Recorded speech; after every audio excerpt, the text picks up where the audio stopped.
Ya, ini video kedua ya, di bulan Oktober 2024 ini. Jadi cuma sekedar berbagi pemikiran, dan ini nggak harus final, bisa saja ada pembaharuan dari yang aku bisa tahu. Jadi ada dibahas tentang soal kekekalan dan tidak kekal. Ya, mungkin di beberapa agama tertentu dibilang hidup ini tidak kekal, ya kan? Ya, menurut saya, bisakah kita berpikir bahwa sebenarnya semua itu kekal? Jadi ada kekekalan yang tidak berubah-berubah dan ada kekekalan yang berubah-berubah. Kalau misalnya tidak ada kekekalan, berarti tidak ada yang namanya lahir kembali. Jadi makhluk apapun itu. Dan kalau misalnya nggak ada lahir kembali pun, di pemikiran yang lain, antara lahir di neraka atau di surga kan. Di neraka disucikan, akhirnya bisa ke surga. Intinya kekal juga kan, sama. Cuma dalam kondisi yang berubah-ubah. Jadi sebenarnya ya dibilang itu adalah, menurut saya sampai sekarang ini, itu adalah kekal. Cuman kekekalan yang dalam kondisi yang berubah-ubah. Ada yang saya pernah dapat ceramah ya, bisa dipakai perumpamaan tentang satu benih ya, akhirnya tumbuh menjadi pohon dengan ranting, batang ya. Apakah itu bisa dijadikan perumpamaan tentang kondisi yang berubah-ubah? Ya, menurut saya itu kurang tepat ya. Karena kan tumbuhan itu tidak berubah bentuk, dalam arti dia ke bentuk yang lain. Dia masih dalam wujud pohon, cuman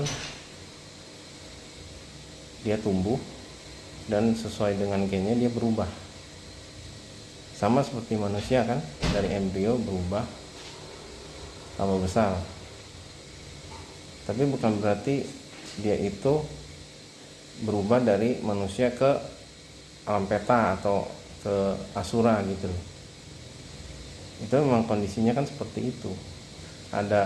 Jadi menurut saya perbandingan perumpamaan ini dipakai itu kurang tepat ya, karena nggak menjelaskan dengan kondisi dia itu berubah dari tubuhnya sekarang. Dan hari ini ada ceramah tentang apa ya, kalau misalnya sperma dan sel telur itu bergabung, disimpan di dalam satu tempat, itu belum ada makhluknya. Nah, ini jadi pertanyaan nih, makhluknya itu.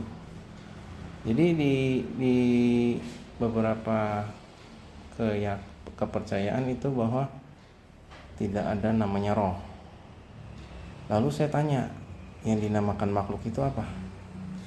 Sebenarnya roh ini bukan istilah mengacu kepada satu maksudnya bentuk wujud seperti dibilang makhluk hantu kelaparan gitu loh. Jadi roh itu bukan mengacu ke itu saja gitu. Mungkin penamaannya itu belum tentu roh. Mungkin aja penempatan kata roh itu kurang tepat gitu. Tapi sebenarnya yang kasih nama itu kan kita yang menyepakati antara berbagai orang. Mungkin dalam satu negara, satu bahasa namanya itu, bisa juga di negara lain itu berubah juga namanya, karena kita nggak bisa istilahkan memberikan itu nama, padahal itu nggak ada nama. Kita aja yang kasih itu nama, ya kan, supaya kita kalau berbicara, berkomunikasi, oh kamu sedang bahas itu, bukan berarti itu adalah namanya gitu.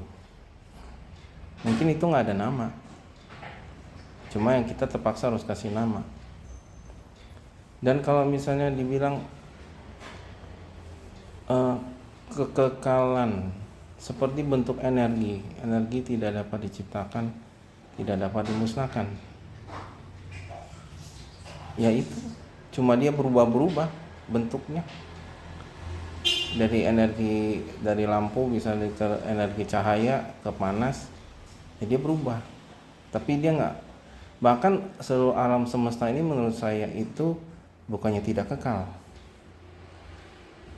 Jadi alam semesta ini lahir, udah itu dihancurkan, ya entah apapun istilahnya. Kalau saya lihat dalam yang saya lihat di YouTube itu, mereka semua dalam pergerakan menuju ke black hole. Pada saatnya semua galaksi itu akan tersedot ke dalam black hole. Jadi bisa dibilang bahwa ketika kita bisa ada yang bilang kita bisa melihat 9 matahari. Sebenarnya bukan tiba-tiba mataharinya muncul, karena dari galaksi itu saling mendekat, mengecil. Jadi jarak antara bintang itu mungkin semakin kecil, maka tiba-tiba jadi dekat matahari itu,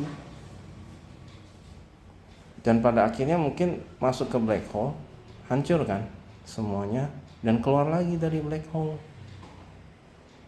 Jadi sebenarnya yang itu terjadi berulang-ulang terus. Jadi sebenarnya kalau terjadi berulang-ulang gak ada hentinya, itu bisa dibilang apakah itu kekal? Karena gak ada berhentinya, cuma dia berubah saja. Jadi untuk sementara ini tentang kekekalan itu menurut dari perspektif saya itu begitu. Kita bisa lihat juga dari foto-foto ya. Ada foto yang biksu di Tibet ya, ada keluar orb pas sewaktu beliau meninggal, keluar orb, ada foto orb. Memang kita nggak bisa bilang oh harus ada videonya gitu ya.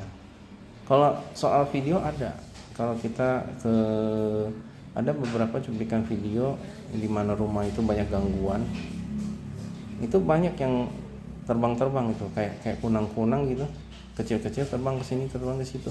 Itu bukan debu ya, itu nggak seperti kayak yang kita lihat itu kayak penampakan harus tinggi besar lah, atau penampakan seperti manusia atau gimana, ada gimana, enggak, bisa aja berupa kelipan cahaya. Tapi untuk orb itu saya ya kita masih belum tahu banyak. Tapi intinya kalau misalnya orb itu adalah yang keluar dari biksu tersebut, ada yang bisa dinamakan makhluk yang akan misalnya nih, kalau misalnya menempati, kalau belum mencapai arahat, dia bisa lahir lagi di alam Brahma, atau mungkin orb itu yang disebut makhluk itu kali, yang akan mendapatkan tubuh baru.